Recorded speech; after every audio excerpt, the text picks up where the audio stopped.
Dès aujourd'hui, réinvestissez votre acompte de réduction d'impôt sur un projet essentiel et qui prend de l'ampleur, TV Liberté. Dès aujourd'hui, réinvestissez sur une télévision libre, autonome, indépendante, sans filtre, qui ne dépend ni des oligarques, ni des partis, ni des lobbies, ni de l'État. Dès aujourd'hui, réinvestissez cet acompte pour obtenir un nouveau crédit d'impôt pour 2019. La presse d'information est aux ordres? Alors, soutenez la presse alternative en 2019, année de tous les changements.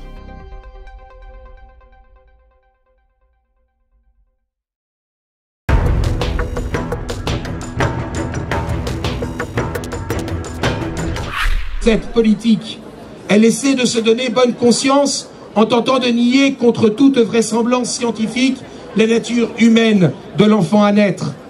Il est vrai qu'elle serait alors conduite à devoir reconnaître qu'elle se rend complice d'un incommensurable crime en promouvant, en encourageant, en facilitant un crime contre l'humanité de chacun et de tous les êtres, de tous les enfants avortés.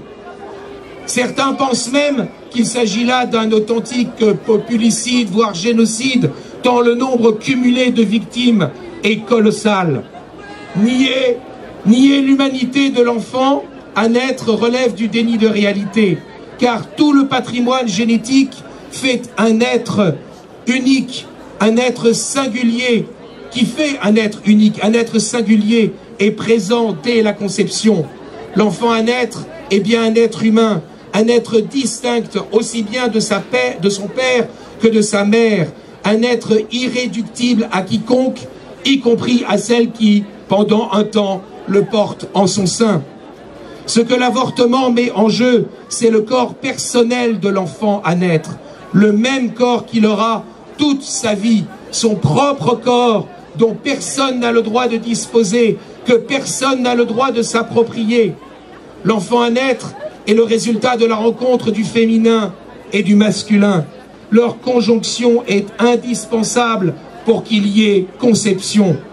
Aussi, prétendre exclure les hommes du débat sur l'avortement, comme le voudraient certains féministes, relève là encore du déni du réel. Il est vrai que des mâles égoïstes et corrompus abandonnent des femmes enceintes ou leur imposent, par le crime du viol, une grossesse. Mais reporter leur responsabilité sur l'enfant, faire supporter leur culpabilité à celui qui est parfaitement innocent, cela reviendrait à ajouter à la monstruosité et au crime une autre monstruosité et un autre crime. L'enfant à naître n'est pas un agresseur, l'avortement n'est pas un acte de légitime défense, mais bien l'expression de la loi du plus fort.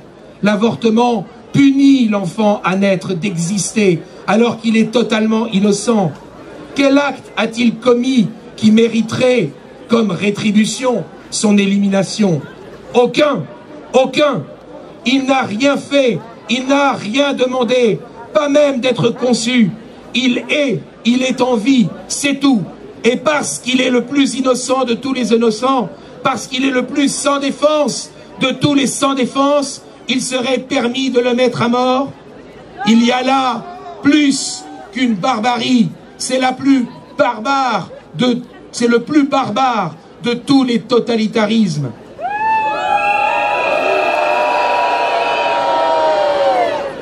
Pour éviter de le voir, les turiféraires de l'avortement s'abandonnent au nihilisme, sous prétexte que l'enfant n'est pas assuré d'être heureux, sous prétexte que sa vie risque de ne pas être parfaite. Il se croit autorisé à faire l'apologie du non-être et à le préférer à l'être.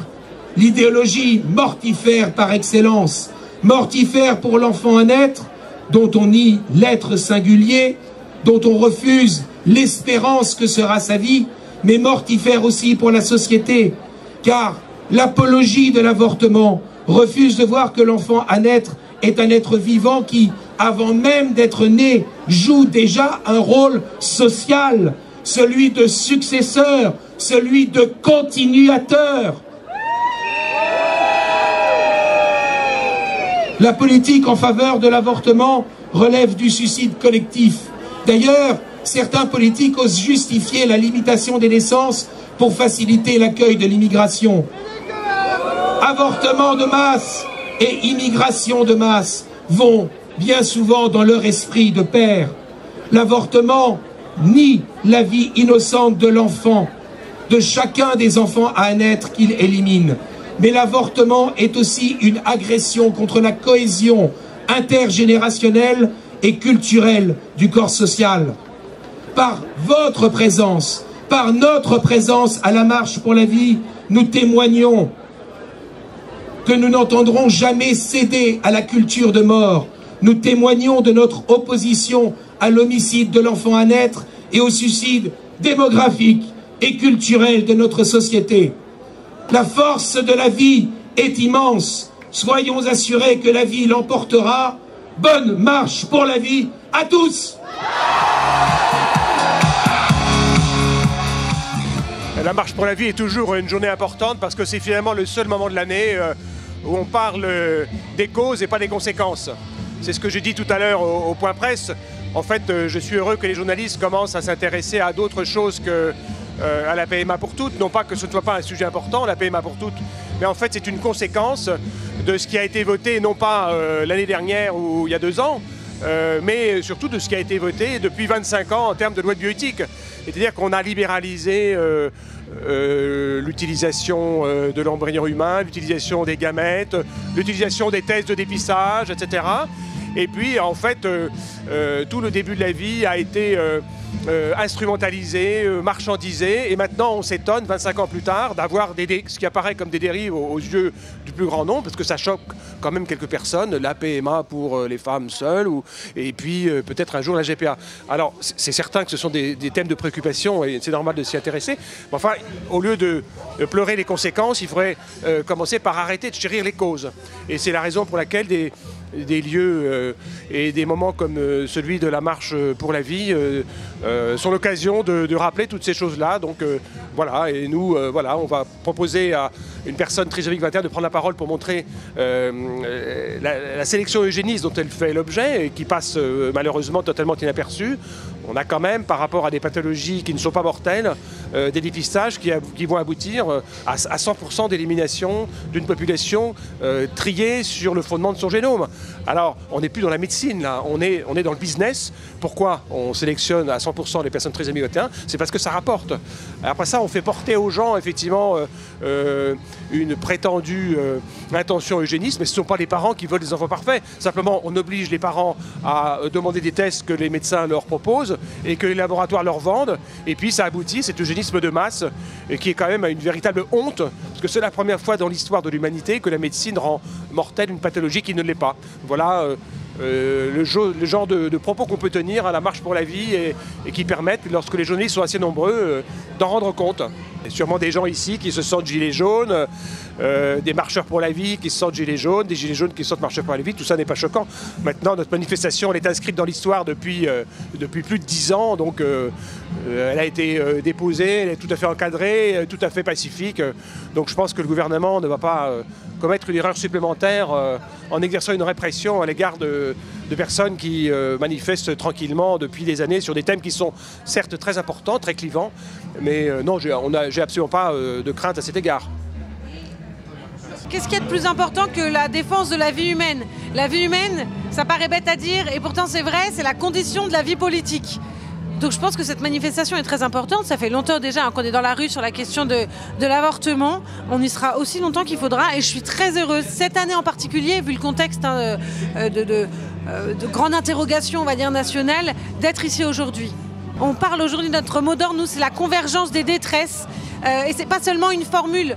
En réalité, il y a une détresse matérielle, mais il y a aussi une détresse immatérielle dans notre pays qui est très forte. Alors je sais bien que tout le monde ne se pose pas du tout cette question de l'avortement comme nous on peut se la poser, mais en tout cas notre question elle n'est pas du tout moins légitime que les questions et autres problématiques que peuvent soulever les gilets jaunes.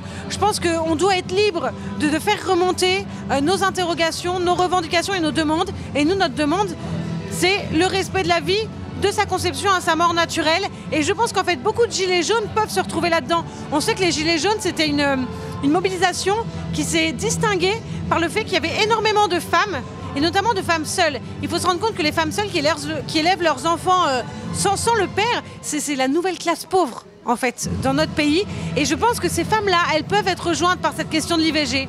Donc heureusement en fait qu'on est là pour porter cette question que le gouvernement cherche à étouffer. On peut se dire qu'effectivement ça paraît peine perdue, ça fait déjà des années qu'on marche et il n'y a pas de résultat.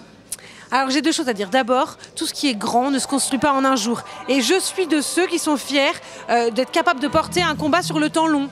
Ça se fait pas en 2 secondes en claquant des doigts, mais c'est vrai. Parce qu'en fait, la remise en cause de l'avortement, c'est une remise en cause bien plus profonde que d'une simple loi. C'est une conception de la liberté qu'on porte, nous. C'est de dire, mais la liberté, c'est pas de supprimer une vie pour résoudre un problème. Ça, c'est pas la vraie liberté. C'est pas possible. Et par ailleurs, en fait, je pense qu'il y a plus de résultats qu'on voudrait bien le dire. Parce qu'en réalité, dès que quelqu'un ouvre le bec sur la question de l'avortement, ose dire ah oui mais moi l'avortement je trouve que c'est pas drôle, ou je préfère pas en pratiquer, ou je pense que c'est un drame, alors là c'est l'hystérie. Alors la plus emblématique pour ça c'est quand même Marlène Schiappa, qui est une spécialiste du tweet incendiaire dès qu'on dit quelque chose. Ça veut bien dire qu'il y a une peur du gouvernement. Ça veut dire que le droit à l'avortement n'est pas un acquis absolu. On l'a vu aujourd'hui avec la présence du sénateur argentin Mario Fiad. Il y a aujourd'hui, en 2019, des pays qui choisissent le respect de la vie. Donc rien n'est acquis pour le gouvernement et nous, on marchera encore longtemps s'il le faut. Nous sommes au Parti chrétien-démocrate des défenseurs continus et énergiques de la dignité humaine. Nous avons inscrit dans nos statuts la défense de la dignité de la conception à la mort naturelle. Donc c'est très naturellement que, comme des défenseurs continus et énergiques de la vie, nous sommes là aujourd'hui. Deuxièmement, l'actualité des révisions de la loi de bioéthique est inquiétante. Le rapport de l'Assemblée nationale qui est paru cette semaine engage visiblement la loi dans des directions qui sont encore plus agressives à l'égard de la dignité humaine. Et puis troisièmement, il y a une forme de ras-le-bol général des Français qui s'exprime partout au fond, et même si c'est avec des modes différents, pour protester contre les atteintes à la dignité humaine. Les Gilets jaunes disent tous les jours que vivre dans un pays où il est impossible de vivre des fruits de son travail, c'est une atteinte massive à la dignité humaine. Nous disons aujourd'hui que toutes les atteintes qui sont faites aux plus faibles d'entre nous, que ce soit au début ou à la fin de la vie, sont également des atteintes terribles à la dignité humaine. Donc l'actualité, en quelque sorte, nous permet de participer à ce grand mouvement de protestation pour la défense de la dignité partout en France, avec les motifs d'aujourd'hui qui ne sont pas exactement ceux d'hier, des Gilets jaunes qui ont manifesté à Paris, mais au fond, ces combats se rejoignent.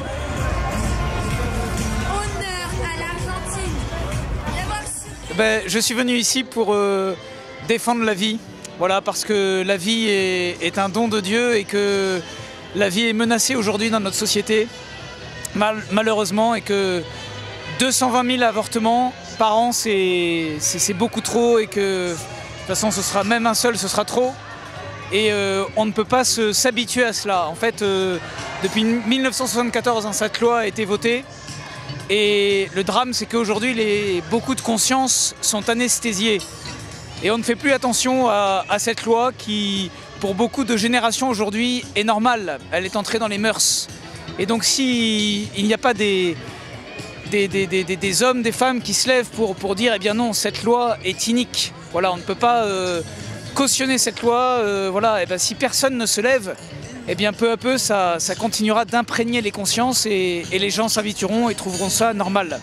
Donc je suis là simplement pour rappeler à notre société française que cette loi qui a dépénalisé l'avortement n'est pas une loi morale, n'est pas une loi moralement bonne, et qu'on ne doit pas s'y habituer et qu'on doit continuer de lutter. En fait, dans l'histoire et particulièrement dans les premiers siècles de la chrétienté, eh bien, ce sont les chrétiens qui ont changé la société. Et parfois, on a l'impression que on ne peut plus rien faire aujourd'hui, que c'est trop tard, mais en fait, non. Il n'y a pas de fatalité. Si les chrétiens, les familles se lèvent pour défendre la vie, eh bien, on y arrivera. Voilà. Et donc, il ne faut surtout pas s'habituer ou se résigner, mais continuer à marcher et défendre la vie. Bien, pour la défense de la vie, du premier instant de la conception à la mort naturelle. Et on ne le rappellera jamais assez, surtout en un temps où on laisse entendre aux nouvelles générations que c'est simplement un amas de cellules dans les premiers temps. Non, l'être humain, animé avec une âme, existe dès le premier instant et nous nous devons de porter secours à personne en danger. Tant au début de la vie qu'à la fin, par l'euthanasie, qui n'est pas légalisée dans ce pays, mais malheureusement qui est déjà pratiquée. Et le devoir d'un chrétien est de défendre la vie, car il est le disciple d'un maître qui s'est présenté à nous comme étant la voie, la vérité et la vie. Mais il est certain que ce mouvement qui depuis plusieurs semaines remue et secoue la France, eh bien, appuyons les revendications qui sont légitimes et espérons, comme l'a dit en son temps Sainte Jeanne d'Arc, une de nos patronnes secondaires, les gendarmes batailleront pacifiquement et Dieu donnera la victoire. Mais il faut que la France, fille aînée de l'Église, eh bien, se souvienne qu'il y a des lois supérieures à celles de la République, quoi qu'en ait dit il y a quelques années un chef d'État. Bien écoutez, c'est le moment ou jamais. Demain, il y a une audience très importante qui concerne Vincent. C'est la vie ou la mort, c'est qu'à de le dire. Et donc nous sommes là pour soutenir la vie, pour dire aux gens que c'est très très important demain. Il faut que l'opinion publique comprenne que Vincent n'est pas en fin de vie, qu'il est handicapé seulement. Et nous nous battons pour qu'il y ait un transfert où il sera pris en charge convenablement et non pas enfermé à clé du matin au soir et toute la nuit. Voilà. C'est très important et j'oserais même dire c'est vital pour faire entendre, aussi petite soit-elle, la parole des professionnels de santé à cette volonté de toujours garder cette liberté de pouvoir soigner et accueillir la vie, notamment pour la question de l'avortement et faire entendre le fait que on en a un petit peu marre, pardon pour le terme, d'être instrumentalisé, que notre profession soit instrumentalisée pour détruire la vie plutôt que de la servir. Et comme on n'entend quasiment pas les soignants sur les grands débats publics autour de ces questions-là, eh bien, la Marche pour la vie nous donne l'opportunité de le faire, on le fait.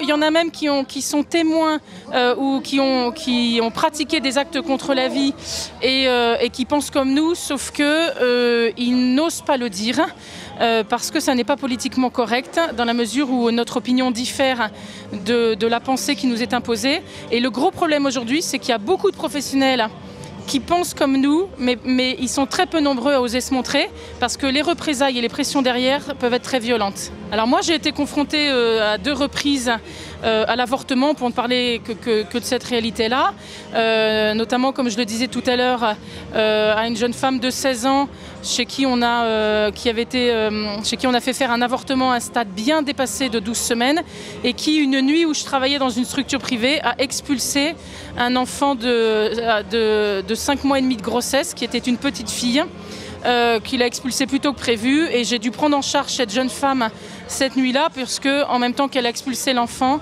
elle a fait une hémorragie massive et son pronostic vital a été engagé. Donc j'ai dû, dans un contexte d'urgence, m'occuper de cette femme. J'en ai un souvenir cauchemardesque. Aujourd'hui, on supprime un délai de réflexion pour l'IVG, donc pour arrêter une vie humaine, et qu'on accorde encore des délais de réflexion pour acheter une maison ou une voiture. Je trouve que c'est quand même une question autrement plus importante, celle de savoir si oui ou non on veut avoir un enfant, oui ou non on veut être père ou mère. On devrait avoir l'occasion d'y réfléchir. Et aussi pour défendre la clause de conscience des médecins. Les médecins s'engagent pour accompagner les personnes dans la souffrance, pour soutenir la vie. Et tous ceux qui ne veulent pas aller contre ça, en stoppant un processus qui mène à la vie d'une personne humaine, je pense qu'ils doivent être défendus. Honnêtement, je ne pense pas qu'on sera écouté. L'expérience nous montre qu'habituellement, on est très peu écouté sur ces sujets. On est toujours mis en minorité, caricaturé. Donc si j'en ai peur. Après, j'ose espérer qu'après toutes les colères qui se sont exprimées ces derniers temps, une colère supplémentaire finisse par faire penser au gouvernement que peut-être il faut cesser d'énerver les Français, de les exaspérer et que peut-être ils vont circuler sur ces sujets-là. Mais j'y crois pas. Je pense qu'au contraire, comme le gouvernement est un peu condamné à l'immobilisme à cause des gilets jaunes, ils vont se jeter sur les sujets de société pour les faire avancer comme l'avait fait François Hollande avec le mariage pour tous.